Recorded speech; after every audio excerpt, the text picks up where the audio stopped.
César. Aquí estamos Carlos Valdivia, yo, servidor, y Juan José Vidal, de vocales de la Asociación de Biotecnólogos de León. Y hoy, pues bueno, tenemos el placer de entrevistar a César de la Fuente. Algunos a lo mejor ya le conoceréis. Ha salido un poco, bastante en los periódicos de por aquí y de por España, porque se ha hecho bastante famoso. César es un egresado de la primera promoción de biotecnólogos de la Universidad de León. Y bueno, César, preséntate, cuéntanos quién eres, qué has hecho, qué... Bueno, muchas gracias, Carlos y Juanjo. Lo primero, gracias por la invitación. Es un placer compartir unos minutos con vosotros y con la comunidad de biotecnólogos de España, ¿no? Nada, pues soy César de la Fuente. Formé parte de la primera promoción de licenciatura en biotecnología de aquella en la Universidad de León.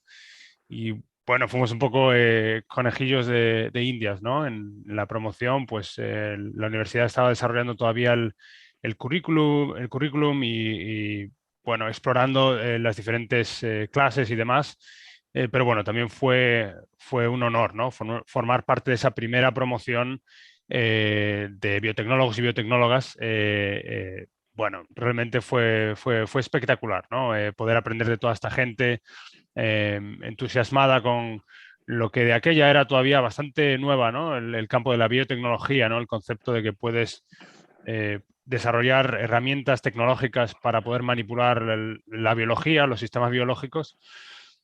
Y bueno, y yo pues aplaudo también la iniciativa de la Universidad de León y otras universidades que después también implementaron este concepto, ¿no? de la biotecnología, porque fueron pioneros, ¿no? Estas universidades en su día, para poder facilitar que los españoles y las españolas pues, pudiesen estudiar este nuevo campo, ¿no? Entonces, bueno, yo estudié eso, la licenciatura en biotecnología en la Universidad de León, después fui a hacer el doctorado a la Universidad de British Columbia en Vancouver, en Canadá.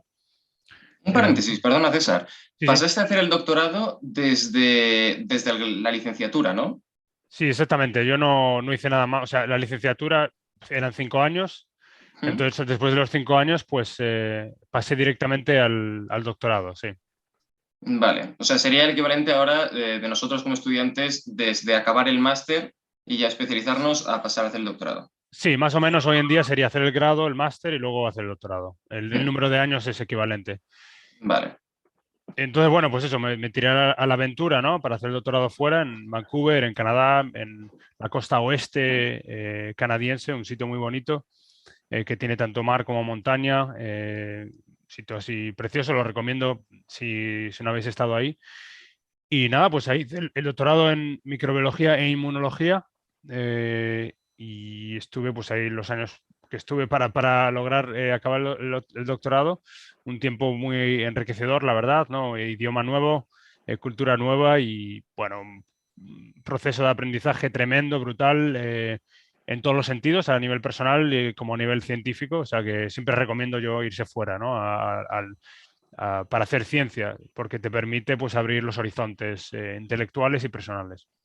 Y después de ahí, pues fui al MIT en Boston, bueno, en Cambridge realmente, que es una ciudad al lado de Boston, es realmente una ciudad independiente. Y ahí pues es donde hice el postdoc, más en biología sintética y biología computacional.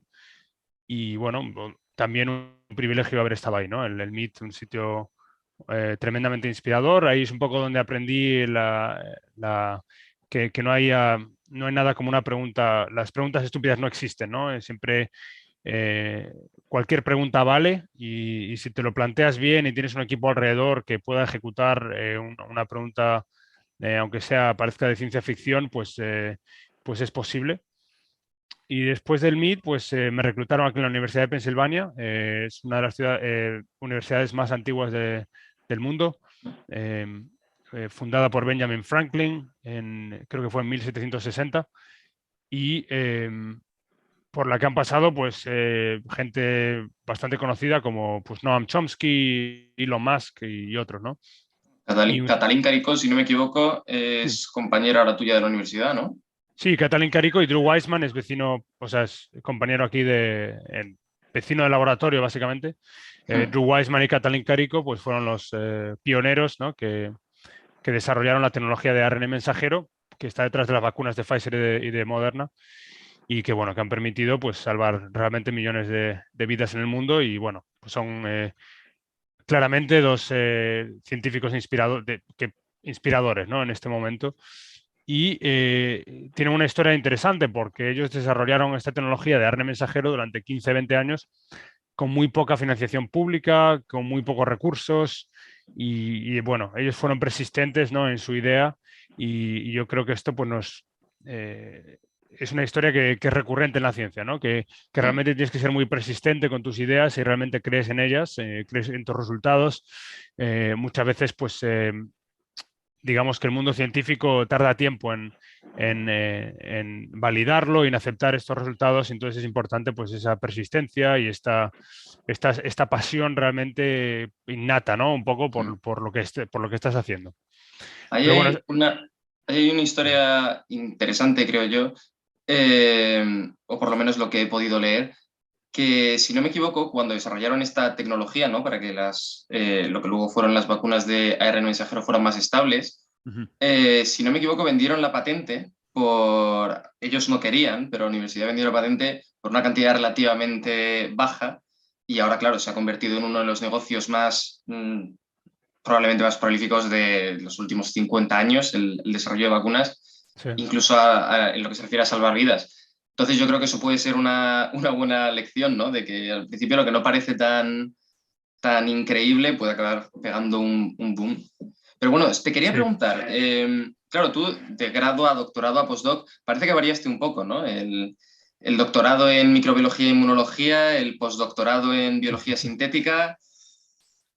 Háblame sobre esa variación y ya pasamos a lo que son tus investigaciones.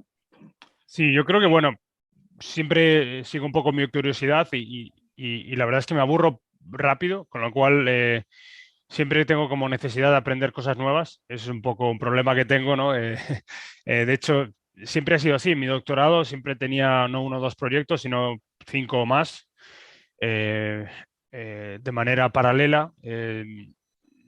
Eso, bueno, me llevó a publicar creo que 33 artículos en mi doctorado. Bueno, muchos con colaboraciones y demás también, pero siempre he tenido muchos proyectos de manera paralela, ¿no? No me he centrado solo en una cosa y de nuevo esto es porque eh, yo creo que debo tener el, la enfermedad, bueno, la enfermedad esta de Attention Deficit Disorder, ¿no? Yo creo que me aburro muy rápido y entonces tengo que explorar otras cosas. Entonces, bueno, eso es un poco lo que me ha llevado a tener pues siempre muchos proyectos. Tienes, bueno, acabas de decir 33 artículos, creo, durante el doctorado.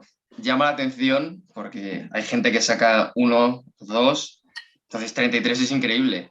Pero bueno, para aquellos que no lo sepan, estáis a un clic en internet de saber que César de la Fuente, aquí donde le tenemos, tiene, bueno, es uno de los españoles más condecorados a nivel internacional. Tiene el premio ¿cómo era? Langer, si no me equivoco, no sé si era Sí, Langer, Langer, sí, Langer, sí, sí. Langer, el Nemirovsky, bueno, has estado reconocido como de los científicos más prometedores del mundo, no ya de España. Te han dado el Princesa de Asturias, puede ser, si no me equivoco, De Girona, de Girona. de Girona. Sí. Bueno, desde luego es increíble.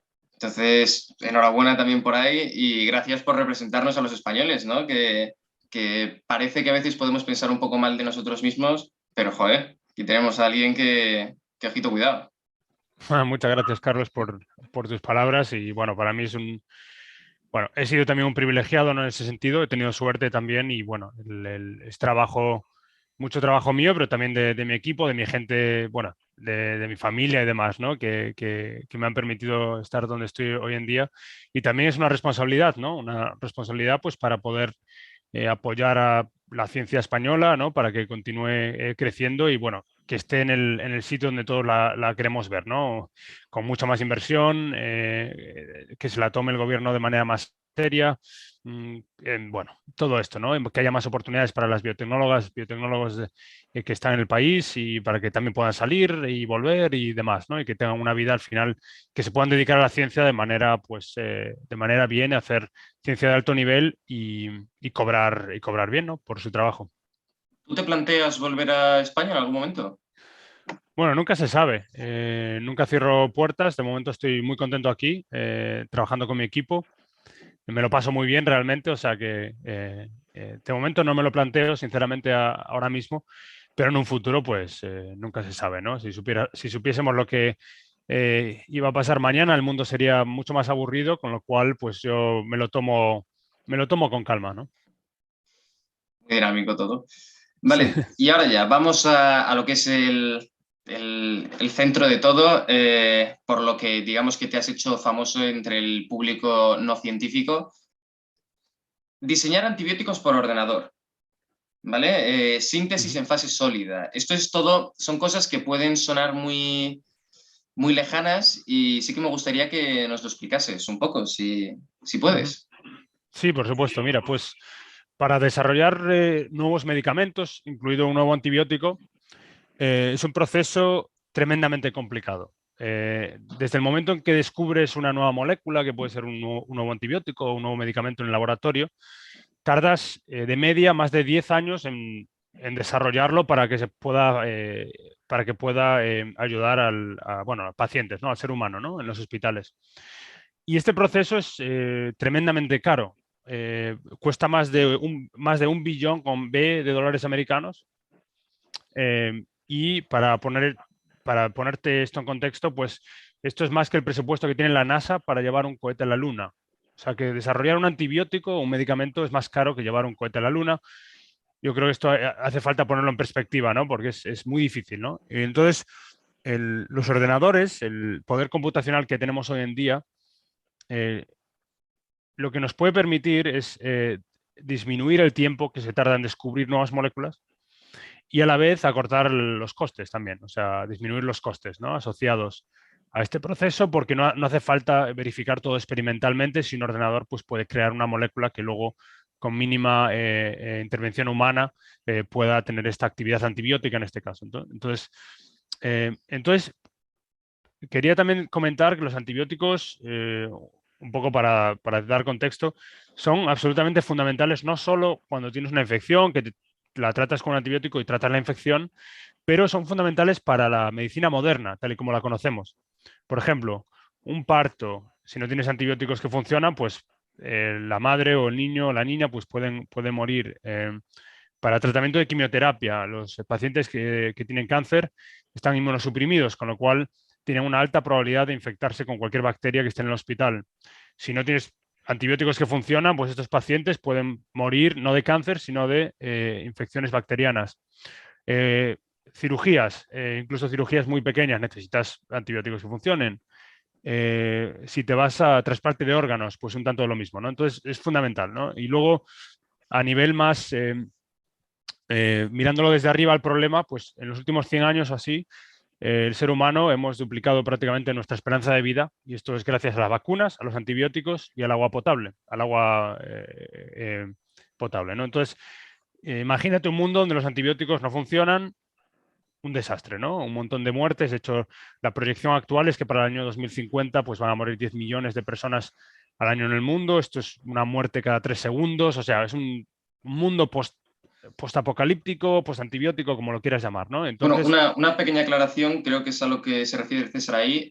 Serían 10 millones provocados por por los organismos resistentes a antibióticos, si exacto, no me equivoco. exactamente, Vale. sí. Sí, sí, exactamente. Hmm. Entonces, bueno, estamos ante esta pandemia silenciosa y siempre hemos dependido del mundo natural, del mundo que nos rodea, para que nos dé antibióticos, ¿no? Empezando por el descubrimiento del primer antibiótico, que fue la penicilina en 1928, descubierta por Alexander Fleming. 1928, no hace tanto, no se implementó en la sociedad hasta los 40, los años 40, o sea, hace menos de 100 años que venimos usando antibióticos. Y todos los antibióticos que se descubrieron después también todos vinieron de la naturaleza, ¿no? Entonces, el problema que tenemos hoy en día es que hace ya como varias décadas que no somos capaces de encontrar nuevas clases de antibióticos en el mundo biológico. Y entonces, aquí es donde entran los ordenadores, ¿no? Con la capacidad computacional que tenemos hoy en día, ¿por qué no, en vez de depender de la inspiración de la biología para darnos nuevas moléculas que hemos sido incapaces de descubrir varias décadas, ¿por qué no usar el poder computacional que tenemos hoy en día para que los ordenadores puedan ayudarnos a diseñar y a descubrir nuevos antibióticos, en este caso, que podamos usar para tratar estas infecciones que son intratables. Entonces, un poco ese es el contexto para el trabajo que venimos haciendo. Y a nivel práctico, a ver, los conocimientos que tenemos de bioinformática son un poco reducidos, supongo que estarán a años luz de los tuyos, pero ¿crees que nos puedes comentar un poco Sí, cómo por se hace? supuesto. Por supuesto, pues mira, te cuento un par de proyectos que hemos finalizado. Pues el primero es uno donde queríamos innovar a nivel molecular para ver si podíamos diseñar nuevos tipos de antibióticos o nuevas secuencias, ¿no? Entonces, lo que hicimos fue entrenamos un ordenador a ejecutar el algoritmo de Darwin, que es la teoría de selección natural, ¿no? Es el mejor mecanismo que tenemos en el mundo para innovar, ¿no? No solo a nivel de organismo, a través de la evolución, ¿no?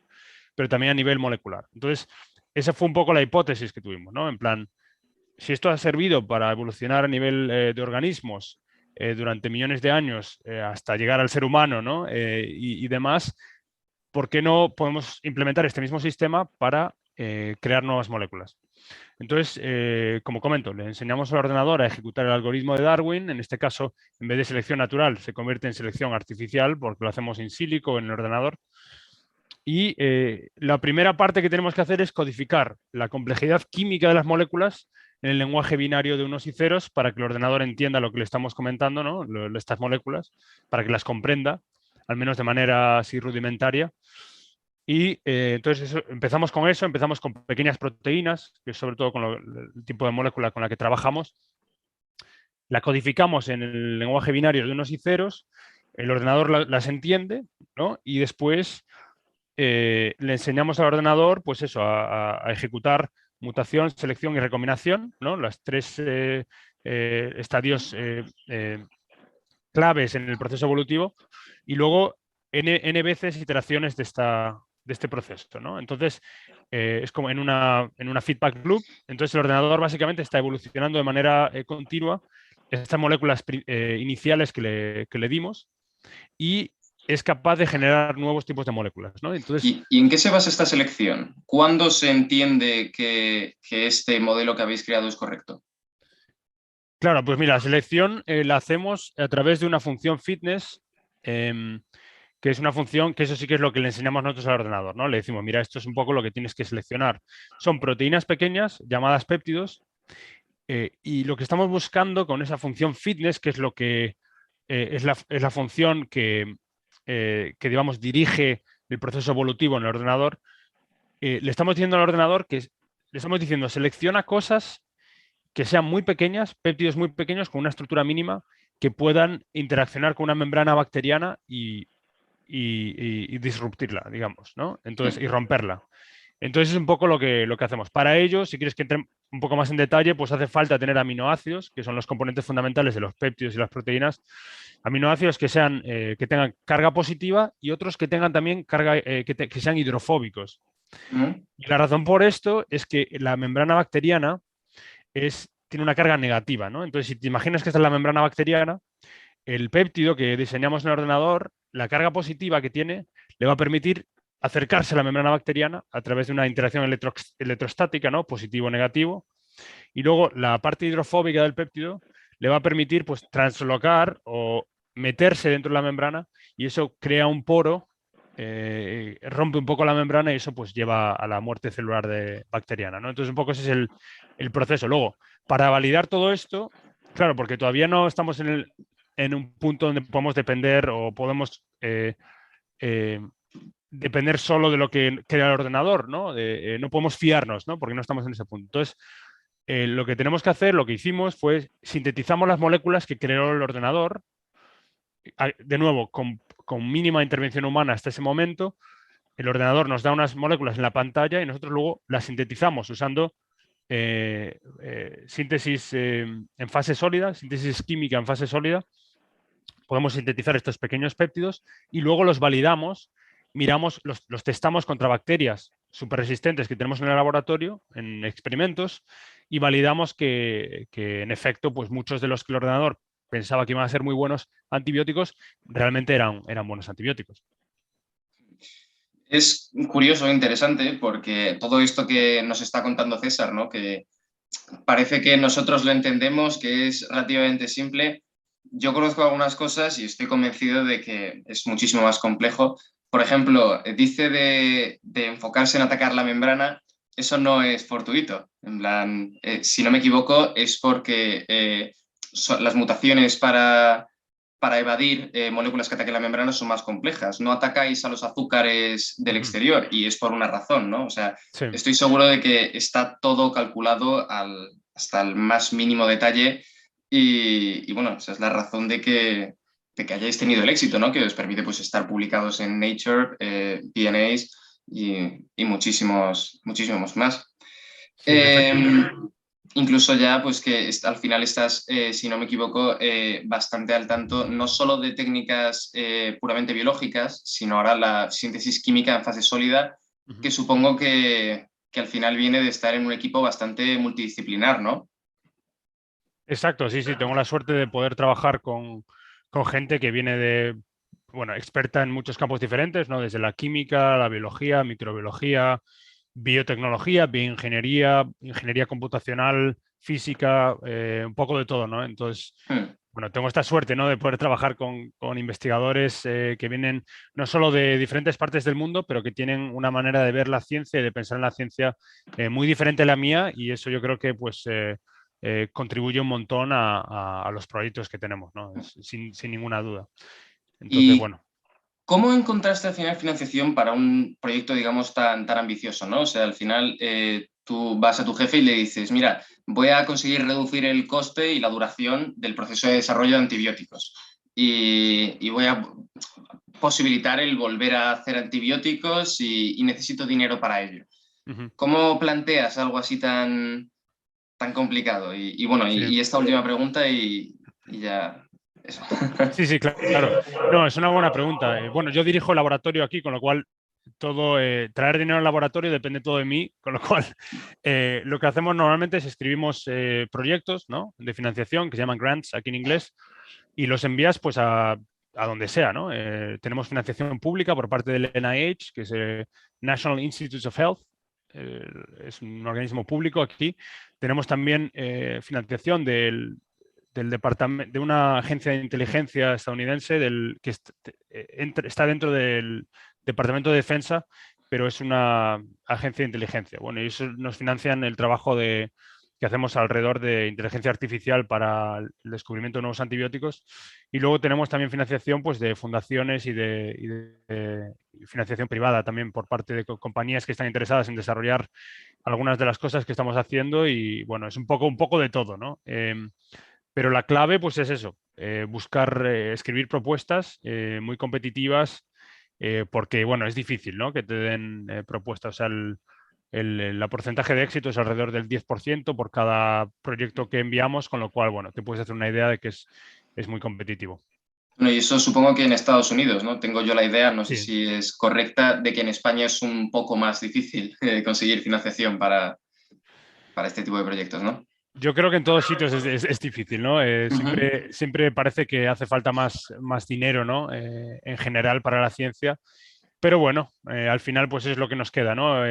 Pasar mucho tiempo pues escribiendo proyectos, que desafortunadamente es tiempo que no estamos haciendo pues haciendo experimentos y demás, pero bueno, así es como es el sistema actualmente y bueno, por eso siempre intentamos decirles a los que mandan pues que incrementen el nivel de financiación, ¿no? Para poder hacer ciencia a más alto nivel y poder dedicarnos de lleno a los experimentos.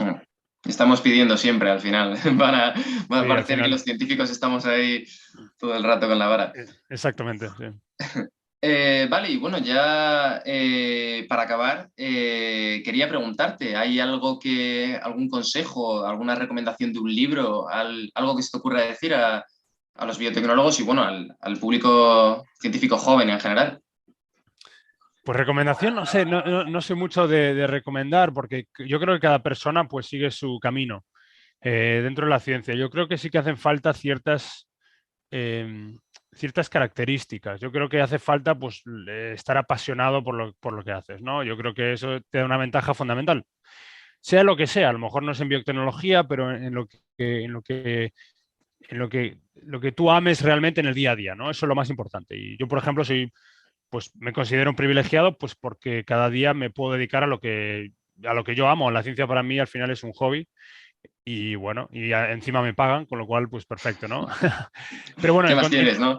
exactamente, no puedo pedir nada más, pero bueno, eso, encontrar una cosa, lo que sea, que es lo que te llene cada día. Y eso va a hacer las cosas más fáciles, porque luego, pues en la ciencia, como en todo, si quieres adquirir un cierto nivel de excelencia, esto es en todo igual, ¿eh? El del deporte, las artes, hace falta pues ser persistente y tener una cierta constancia, ¿no? Entonces, yo creo que si amas algo lo suficiente, pues luego el resto pues viene solo, ¿no? La constancia, la persistencia en momentos difíciles, cuando las cosas no funcionan, que en la ciencia es casi todo el tiempo, ¿no? Entonces, pues los experimentos, pues la mayor parte no funcionan. Entonces, eso nos ayuda a construir, ¿no? Esta resiliencia que hace falta, ¿no?